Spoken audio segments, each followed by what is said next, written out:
Assalamualaikum warahmatullahi wabarakatuh.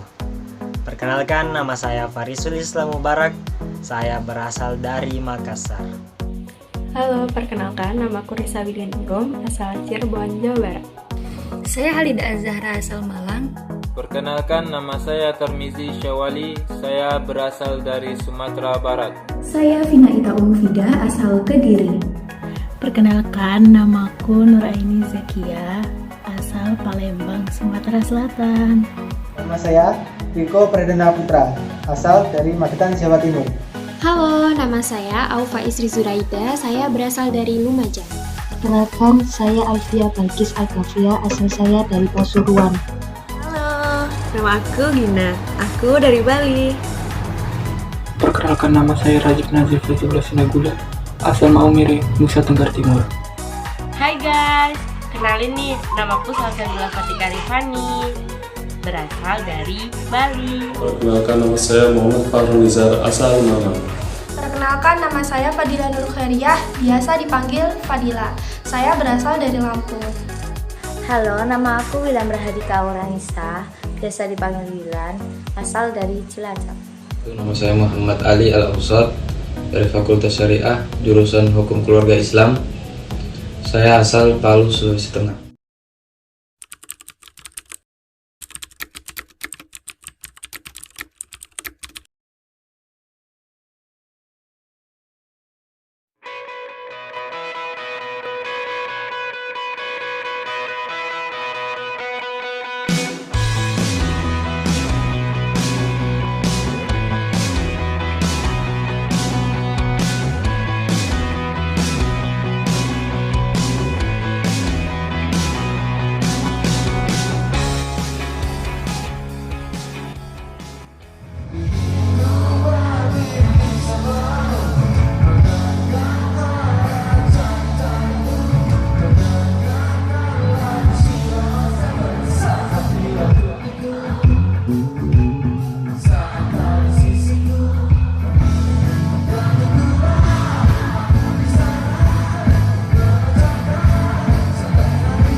Saya miliki, saya persembahkan untuk saudara-saudara. Hidup mahasiswa! Hidup! Bismillahirrahmanirrahim.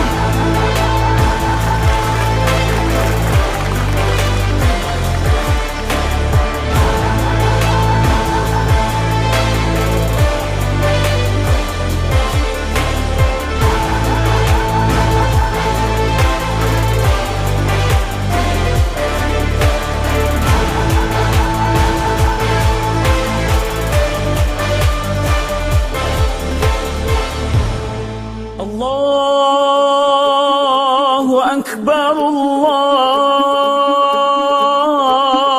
Akbar, Allahu Akbar. La ilaha illallah, wallahu akbar. Allahu Akbar walillahil hamd. Dua warga Indonesia yang positif terinfeksi virus corona disebut telah melakukan kontak dengan warga negara Jepang. Dan warga Jepang ini kini tengah menjalani proses karantina di Malaysia. Berikut ini adalah timeline perjalanan bagaimana warga Jepang dan juga dua warga negara Indonesia positif corona ini kemudian bertemu hingga akhirnya tertular virus corona. Pemprov DKI Jakarta memutuskan untuk menutup semua sekolah di lingkungan Provinsi DKI Jakarta dan akan melakukan proses belajar mengajar melalui metode jarak jauh. Pemerintah Kabupaten Banyuwangi, Jawa Timur meliburkan sekolah selama 2 minggu, yakni 16 hingga 19 Maret. Pemerintah juga menutup tempat wisata dan menunda 16 festival hingga batas waktu yang belum ditentukan. Saudara, perlahan namun kian nyata, COVID-19 menyebabkan banyak orang jadi pengangguran. Badan Pusat Statistik mencatat ada 29,12 juta orang terdampak COVID-19. Ini adalah data survei Angkatan Kerja Nasional per Agustus 2020. Saudara, kasus positif COVID-19 harian di Indonesia memang cenderung menurun karena angka tes juga menurun. Namun angka kematian dalam 6 hari terakhir selalu berada di atas 1.000 orang. Nyaris 1.500 orang meninggal dunia.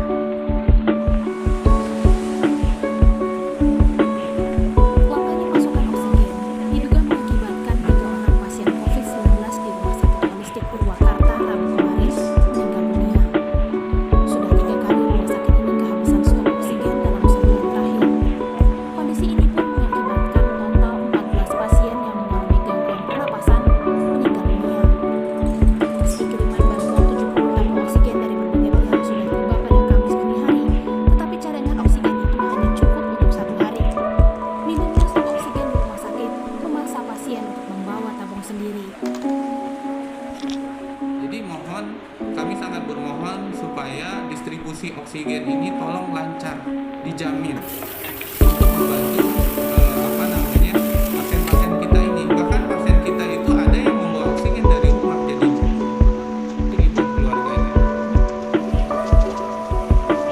Kejadian serupa juga pernah terjadi di RSUD Sarjito Yogyakarta awal Juli lalu.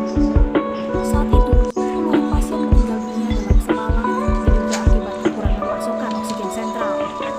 Selang 8 hari setelah kejadian itu, Kementerian Kesehatan mencopot Rukmono Siswiyanto yang saat itu menjabat sebagai Direktur RSUD Sarjito dan menugaskannya sebagai Direktur Utama Rumah Sakit Jiwa Suroyo, Magelang, Jawa Tengah. Masalah kelangkaan oksigen hanyalah satu dari sekian banyak faktor yang membuat angka harapan hidup pasien COVID-19 semakin tipis.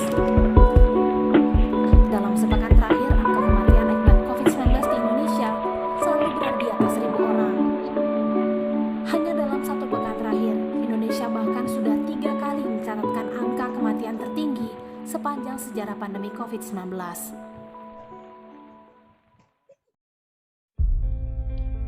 Wabah virus corona yang tak disangka-sangka datangnya. Dari akhir 2019 hingga pada 2021 kali ini, berita lonjakan dan turunnya pasien atau manusia yang terjangkiti virus corona tersebut sudah seperti menjadi berita yang biasa di telinga kita. Canda tawa yang seharusnya hadir pada perkumpulan-perkumpulan manusia berubah sirna, hampa di sekitaran kita. Gaya hidup yang semakin menurun menjadikannya ketidakseimbangan pun terjadi. Mulai dari PHK, pencetusan kaum rebahan, bahkan yang sedang populer saat ini, yakni terjadinya pandemic fatigue syndrome. Berikut adalah tanggapan kami tentang pandemic fatigue syndrome. Pandemic fatigue syndrome merupakan perubahan aktivitas dari kegiatan normal menuju era pandemi. Menurut saya, sikap seseorang yang lelah dengan ketidakpastian kapan pandemi ini akan berakhir menyebabkan berlebihnya kekhawatiran dan membuat imun kita semakin turun. Mungkin juga disebabkan karena seringnya mendengar berita tentang lonjakan COVID-19 dan seringnya mendengar berita tentang manusia yang terjangkit kemudian meninggal. Ya, pandemic fatigue syndrome ini berbahaya karena berlebihan yang kejenuhan kita akan membuat masyarakat tak percaya akan hadirnya virus COVID ini. Menurut saya sangat berbahaya karena akhirnya akan banyak masyarakat yang tidak mematuhi protokol kesehatan. Dan semua itu disebabkan karena lelahnya kita yang tidak bisa leluasa dalam beraktivitas seperti di penjara. Apalagi Hadirnya PPKM yang selalu diperpanjang menjadikan terbatasnya ruang lingkup kita untuk beraktivitas. Saya sebagai masyarakat Indonesia turut merasakan sedih dikarenakan sebagian orang dan khususnya kami para remaja yang seharusnya bisa berinteraksi sosial, namun ada batasan-batasan yang tidak bisa kita jangkau saat ini. Benar sekali, dan hal ini yang akan memicu hadirnya pandemi fatigue syndrome yang akan dapat mempengaruhi pola pikir kita juga mental kita. Maka dapat dimungkinkan masyarakat yang memaksakan diri untuk keluar rumah di tengah pandemi itu merupakan efek dari adanya pandemic fatigue syndrome ini. Yang menurut saya harus dilawan karena dapat menurunkan mobilitas dan juga semangat beraktivitas kita di rumah. Terutama khususnya bagi pelajar-pelajar Indonesia yang 24 jam beraktivitas dekat dengan gadget, dan kebosanan-kebosanan dalam belajar pun akan menjadi penghambat dalam kesuksesan. Perlu tindak lanjut menurut saya dengan edukasi, aktivitas seru walaupun hanya di rumah, itu sangatlah penting. Betul, kan nantinya jika penyakit sindrom atau bahasa kasarnya adalah penyakit mental dari pandemic fatigue bisa berakibat fatal untuk masyarakat, terutama bagi orang-orang terdekat kita. Kita semua memang lelah, kita semua juga butuh hiburan. Namun perlu diingat untuk menyayangi keluarga dan masyarakat kita lainnya.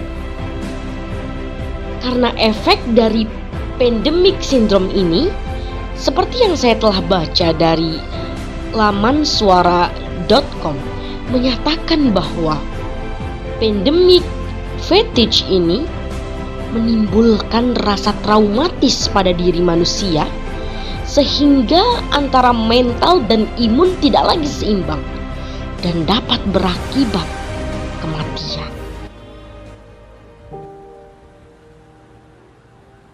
Kita tidak kebal dengan pandemi ini. Semua orang juga merasakan ketakutan yang sama. Namun kita dituntut untuk lebih beradaptasi dalam situasi pandemi saat ini agar bisa kembali beraktivitas seperti biasanya. Karena bagi kami rakyat kecil, berdiam diri di rumah bukan pilihan yang ramah untuk bertahan hidup seolah akan datang anugerah.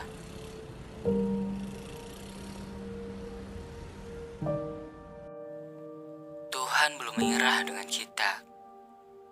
Di tengah pandemi seperti ini, kita masih mampu untuk terus berdoa dan mendoakan.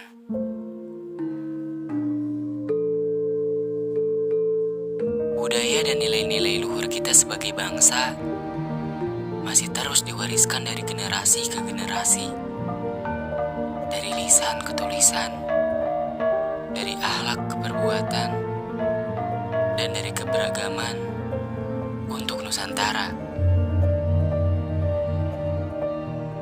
Semangat persatuan kita sedang diuji dalam memahami dan saling peduli melalui pandemi ini.